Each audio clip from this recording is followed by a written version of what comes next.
مساء الخير، معكم مينا اسكندر من شركة فل الابتكار العقارية. اليوم عندنا فيلا مستقلة مع مسبح خاص، بتيجي 4 غرف مع 3 حمامات. طبعا معاها حديقة كبيرة، زاوية بتيجي بالشكل ده كده. احنا هنا واقفين في حدود الحديقة، هنا المسبح. الميزة طبعا ان احنا عندنا الإطلالة بالكامل، إطلالة مفتوحة فيها خصوصية تامة. ده وادي مش هيتبني عليه، ففي خصوصية تامة موجودة عندنا في الفيلا نفس ما مبين في الفيديو. احنا هنا بنصور من الحديقة. الحديقة بتاعتنا بتيجي بالسياج اللي هو دار مدار حول الفيلا.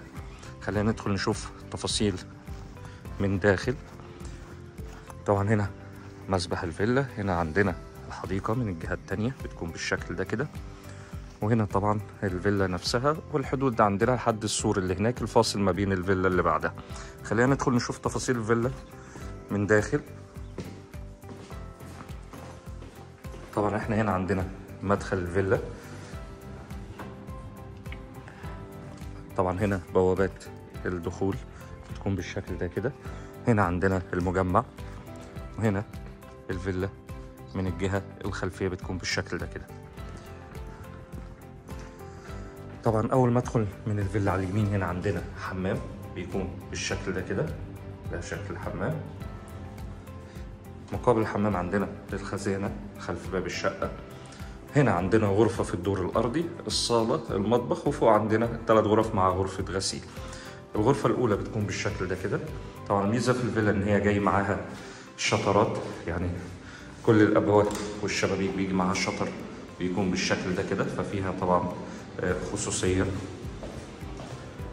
هنا عندنا الصالة مساحتها كبيرة بالشكل ده. وطبعا عندنا مخرج من هنا على الحديقة، ومخرج من هنا على التراس الأرضي وحمام السباحة.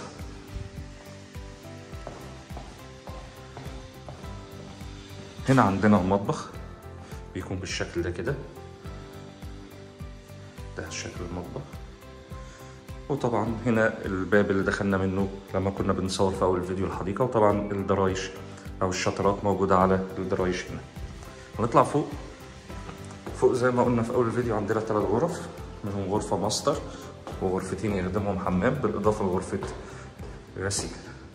أول ما أطلع على اليمين هنا عندنا غرفة أولى، الغرفة الماستر، حمام يخدم الغرفتين اللي هما الغرفة دي والغرفة دي. وهنا طبعا جهة اليسار عندنا غرفة الخزينة، هي مش غرفة غسيل، هي مخزن أكتر يعني.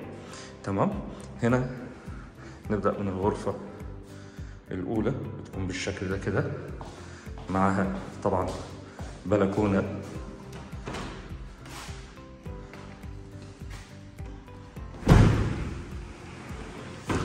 دي شكل البلكونة، معاها طبعا إطلالة على الوادي بالشكل ده.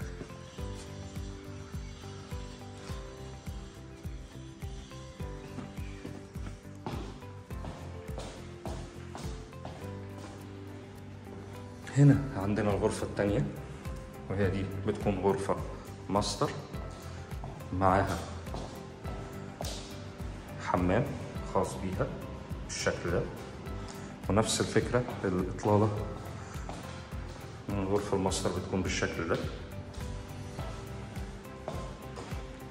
طبعا هنا عندنا الحمام الرئيسي اللي بيخدم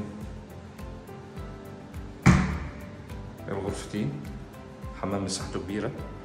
هنا عندنا الغرفة الرابعة والأخيرة بتكون بالشكل ده كده.